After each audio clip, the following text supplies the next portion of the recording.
এখন দেখছেন নিউজ বাংলা ১২১৮ সংবাদ। অন্যেরা পালাতে পারলেও নাহিদ, সারজিৎ এবং হাসনাত তারা পালাতে পারবে না, এমনটাই জানালেন। আরও থাকছে মূল প্রতিবেদনও, চলুন দেখে আসা যাক সংবাদটি।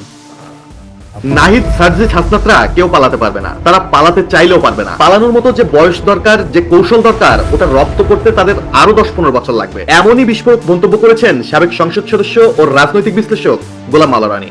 এই নাহিদ, সারজিৎ, তারপরে হাসনাত, অনেকে পালাতে পারলেও তারা পালাতে পারবেন না। পালানোর মতো যে বয়স দরকার, যে কৌশল দরকার, ওটা এখনো রপ্ত করতে তাদের আরো ১০-১৫ বছর লাগবে। তিনি বলেছেন, আওয়ামী লীগের বড় বড় নেতাদেরকে ধরে পিটুনি দেওয়া হচ্ছে, পিঠমোড়া করে বেঁধে হ্যান্ডকাপ পরানো হচ্ছে। সালমান এফ রহমানের মতো মানুষ, যার বাবা ১৯৪৮ সালে মন্ত্রী ছিলেন, তাকে ধরে দাড়িগোপ কামিয়ে দিল। আনিসুল হক ও তাকে এমন এক নতুন লুঙ্গি পরানো হলো যা দেখে মনে হলো দুজনকে একসঙ্গে সুন্নতে খাতনা করানো হয়েছে। এই যে একটা ট্রেন চালু হলো, এটা থেমে থাকবে না। সালমান এফ রহমানের সঙ্গে যা করা হয়েছে, আগামীতে তার চেয়ে বেশি হবে।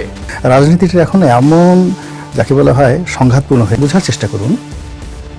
আওয়ামী লীগের বড় বড় নেতাদেরকে তাদেরকে ধরে পিটুনি দেওয়া হচ্ছে, হ্যান্ডকাপ পরা হচ্ছে, তাও আবার পিঠমোড়া করে বেঁধে। সালমান এফ রহমান সাহেবের মতো মানুষ, তার বাবা 1948-এ মিনিস্টার ছিলেন, তার মতো লোকরা ধরলো, দাড়িও কামালো, মোচও কামিয়ে দিল। এরপর তাকে পিঠমোড়া করে বাঁধলো, তাকে এবং আনিসুল হক দুজনকে একই অবস্থা করলো, করে দুজনের নতুন লুঙ্গি পরাই দিল। এমন লুঙ্গি পরিয়ে দিল দেখে মনে হলো যেন দুজনের একসাথে সুন্নতে খতনা ছোটকালে করালে যা হয় না, এই যে একটা ট্রেন্ড চালু হলো, আপনার কি মনে হয় এটা কি থেমে থাকবে? আগামীতে দেখবেন যে সালমান এফ রহমানের সঙ্গে যা করা হয়েছে তার চেয়ে বেশি করা হবে। রনি বলেছেন, এই সরকার যখন ক্ষমতায় আসে তখন এই নাহিদ, সারজিৎ, হাসনাতদের একটা বিরাট অবদান ছিল। ক্ষমতায় যারা আছে তাদের একটা বিরাট অংশ অভিজ্ঞ, তারা জীবন যুদ্ধে অনেক অভিজ্ঞতা সঞ্চয় করেছেন। এদের মধ্যে যদি কেউ নাহিদের কথায় দুর্নীতিতে নিমজ্জিত হয়ে থাকে, খারাপ কাজ করে থাকে এবং তার মধ্যে যদি গণপিটুনি খাওয়ার ভয় থাকে, সঙ্গত কারণেই তিনি পালাবেন। নাহিদ সাহেবের কথার মতো কেউ দুর্নীতিতে আকণ্ঠ নিমজ্জিত হয়ে থাকেন, মন্দ কাজে জড়িত হয়ে থাকেন এবং তার মধ্যে যদি গণপিটুনি খাওয়ার ভয় থাকে, সঙ্গত কারণে তিনি পালাবেন।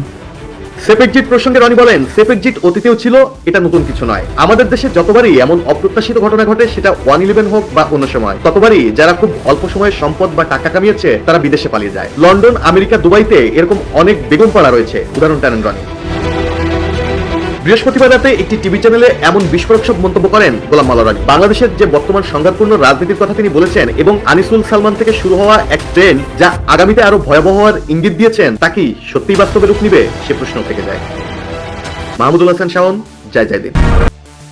নাহিদ, হাসনাত ও আসিফকে তাদেরকে নিয়ে মন্তব্য করলেন সংসদ সদস্য। এরকম নিত্য নতুন ভিডিও পেতে নিউজ বাংলা ১২১৮ সাথে থাকুন।